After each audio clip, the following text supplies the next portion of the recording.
everyone, welcome back to Spiritual Essence, and as I said in my last video, I wanted to tell another interesting Michigan legend that I think you guys are really going to like.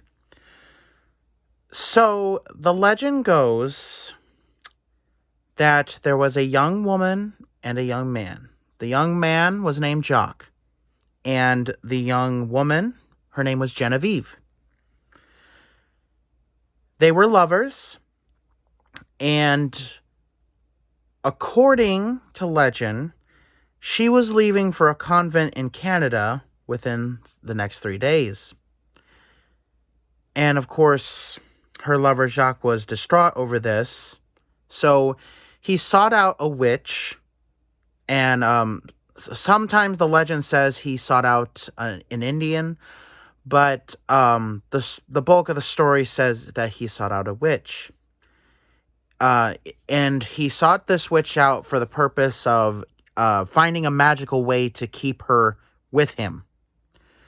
So the witch gave him the ability to turn into a wolf so that he could keep her where they were.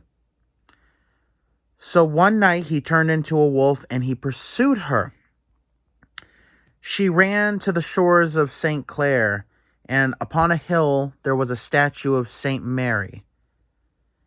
And she knelt down and prayed to her and begged St. Mary to protect her from this wolf.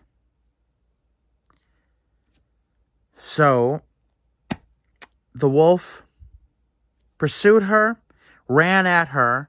She leapt out of the way, and as soon as Jacques' eyes met with the Virgin Mary statue's eyes, he turned to stone. And apparently, according to legend, he is still there today as a mere rock on the shore. I just find that very interesting story. It is called The Werewolf of Grosse Pointe. Now, as for the legend goes, I do find it very interesting. Now, the names Jacques and Genevieve. Michigan has had a very heavy history of French people. In fact, the city of Detroit was founded by the French, and I believe there was an old French fort, but Detroit was called Detroit. So that makes sense, and not to mention Canada also is heavy with the French. So that does lend some credence that these were real people here and why their names sound French. A convent in Canada, so the young woman was leaving. And of course, there's been a lot of young women and men who have gone to the church to pledge their life to the Lord. Now, the fact that the young guy, Jacques, seeks out a witch to become this wolf, I do find that very odd. Like, one, that a witch would give someone the ability to transform into something potentially deadly that, could kill them.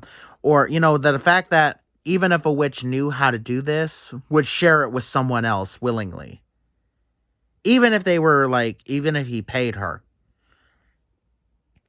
him, whatever. So I do find that kind of hard to believe. Now, for those of you who've seen my other videos, know that I believe that magic, in our past, was probably a lot greater than what it is today. And we do have a lot of potential if we really work with magic. So the fact that I do have a little bit of, interest in this, that the magic was real.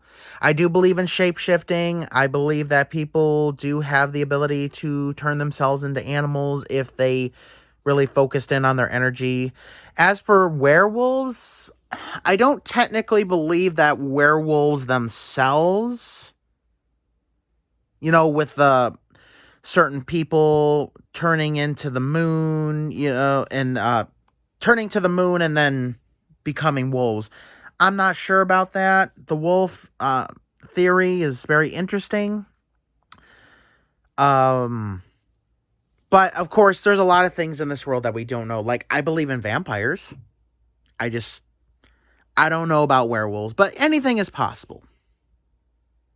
Anything is possible. And, of course, the fact that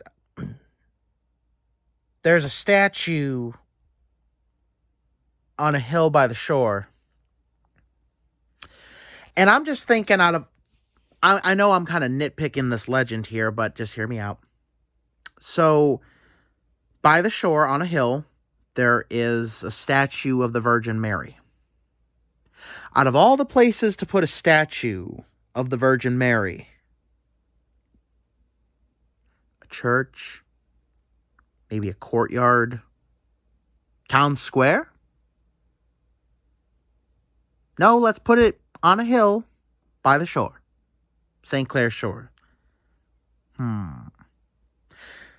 Just doesn't seem like the best place for a statue. I mean, the water is going to be there. The moisture is going to get there soon. You know, you're going to get all that moss and, crap all over the statue. A lot of cleaning. So, I do find that hard to believe. Now, the retelling of the story that I told you, I found online. The one that I read in an older book about Michigan legends, it told the legend a little differently. So, for one, it said that Jacques was a sailor. He was a young sailor. He met this young girl. They had fallen in love. Then she decided to join a convent, and of course he was very upset. He sought after a witch to turn him into a wolf. And he stalked her and then found the church where she was going.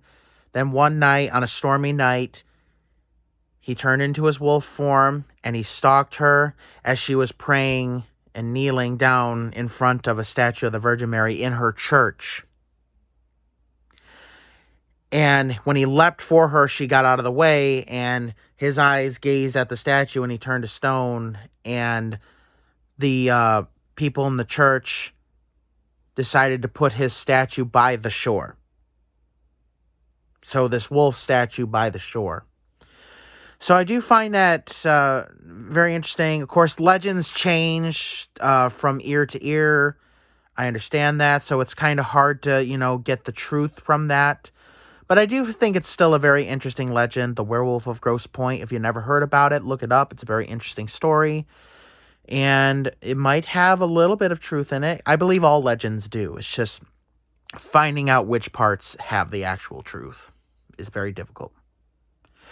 Thank you guys so much for watching. Please subscribe. Don't forget to hit the bell button so you don't miss any of my future uploads. And have a good day, everybody.